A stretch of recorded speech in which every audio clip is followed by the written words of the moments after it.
Welcome in, everyone. Thanks for joining me. Today, I'm going to discuss some ideas around exploring creativity in our meditation and Dharma practice.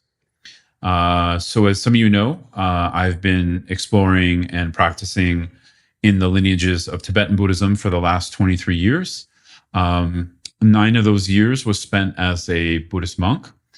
And, among other challenges, I think one of my challenges I faced is how to engage with a structured path, because the Buddhist lineages that are still in existence, they do have structured paths, and those are extremely useful.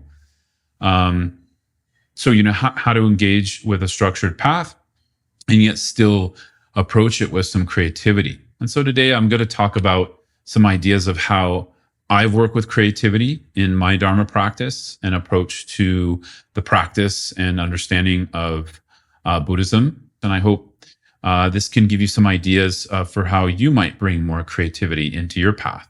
First off, I want to define what I mean by creativity here, because in the West, we often have this idea that creativity means creating something materially new. So that it's creative if we take the traditional Buddhist path, for example, and make it our own and make it new.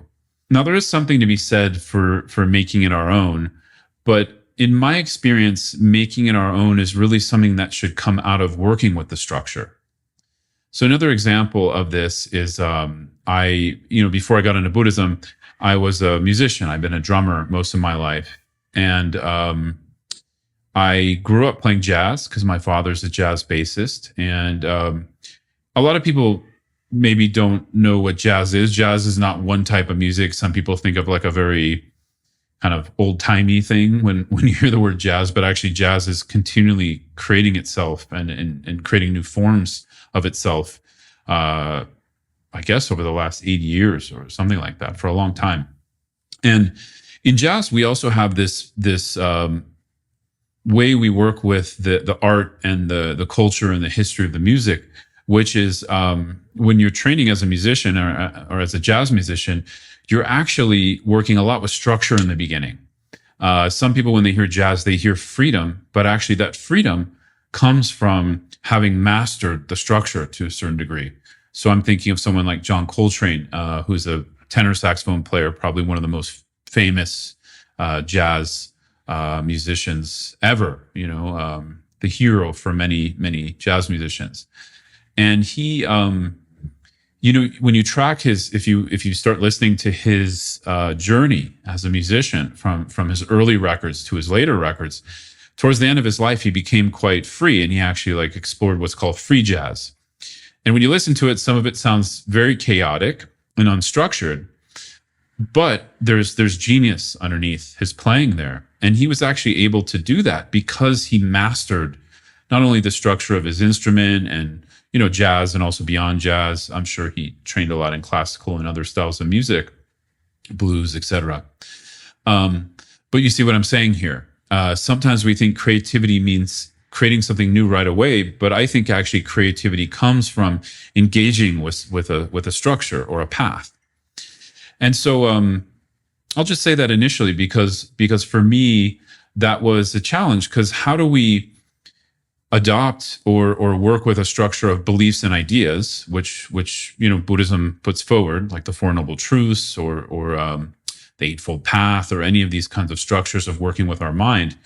How do we do that without it turning into a belief, but at the same time using it as a path to question our own beliefs? And so the first thing I would say around this, my advice would be to take it slow. We don't need to create something new right away. We actually don't need to make it our own right away. But we do need something as a mirror.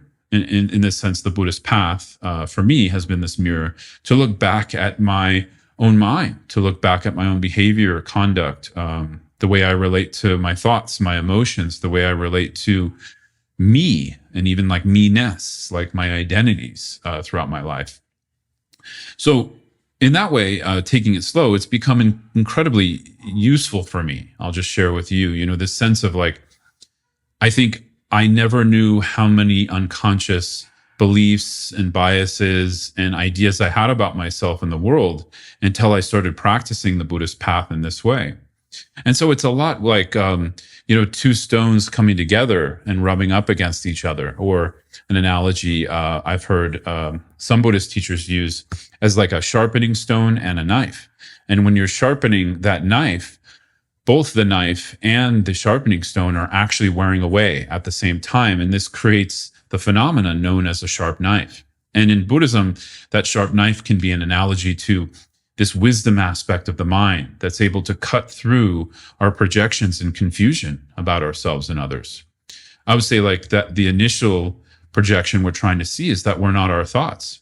And I think, many of you probably with just a basic mindfulness practice, or maybe in the beginning of your meditation journey after putting in some effort, you can see that. You can have this experience where thoughts can arise, and yet you're not identifying with them, even if that's for a minute or two. That's so powerful, right? And so we use that initial kind of glimpse to grow a wider experience of that, so we can continually turn back and look at how we're perceiving ourselves and others, how we're relating to our emotions and thoughts. And for me, this is where the creativity is, because when I'm personalizing my thoughts and emotions, when I'm caught in let's say being annoyed or angry or really clinging to something, it's like, I'm literally chained down. I'm literally in a prison of my own making, of my own habits. And there's no creativity. There's just belief. And then unfortunately, following after that belief, whether that's something positive or negative, right? I mean, hopefully we move more towards what's constructive and positive for us and others, but in either way, we're bound. So the Buddhist path is about getting unbound from this habitual pattern to believe what we think and feel. Now, of course, this doesn't mean we deny what we think and feel. Instead, we enter a process of curiosity. So that's kind of mainly what I wanted to discuss in this episode. Is curiosity for me is the one tool that seems to give so much space and so much understanding and so much movement in creativity in relation to my spiritual path. In this case, Buddhism. And that being because I don't necessarily take any of the philosophies. I mean, these days, it was different for me 20 years ago. I think I shifted from being a believer in other things to being a believer in Buddhism, which I don't think is wrong necessarily. It's like a step we have to take. But Buddhism, the point of the Buddhist path is not to become a believer, right? So I think that's tricky. But initially, there's a lot of ideas. And of course, our mind clings to them and takes those on. And maybe that's a sort of a necessary step. But at some point, we have to open that process up. And we even, with healthy skepticism, we look at the Dharma itself. And then the Dharma also offers us a tool to look at our own beliefs with healthy skepticism. So I call this like a two-way mirror.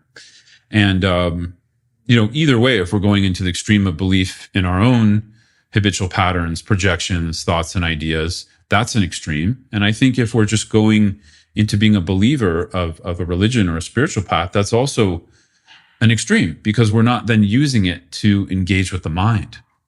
And with curiosity, it adds this creativity, because there can be more open questions, more processes of inquiry where we don't immediately jump to an answer. So that's kind of what I mean by healthy skepticism. That's how I use it. I kind of use this I don't know mind, where, I just kind of look at something. Now we can look at it through analysis, through thought or logical reasoning. We do that in Buddhism as well. Or we can look at it just with raw awareness. So for me, this is one of the main benefits of meditative awareness practice, is because we cultivate this quality of mind, of watchfulness or awareness. We cultivate it, to a point where it's strong enough where we can actually become watchful of something, whether that's a thought, an emotion, an outer phenomena, a sense perception, like something we see. And we're trying to experience that in the most raw way possible. And within that watchfulness, we can start to have what's called insight.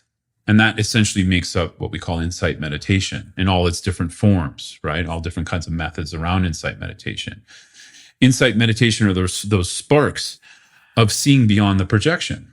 Now, again, I don't think, for me, that doesn't happen immediately. It's like, this is a progressive over time.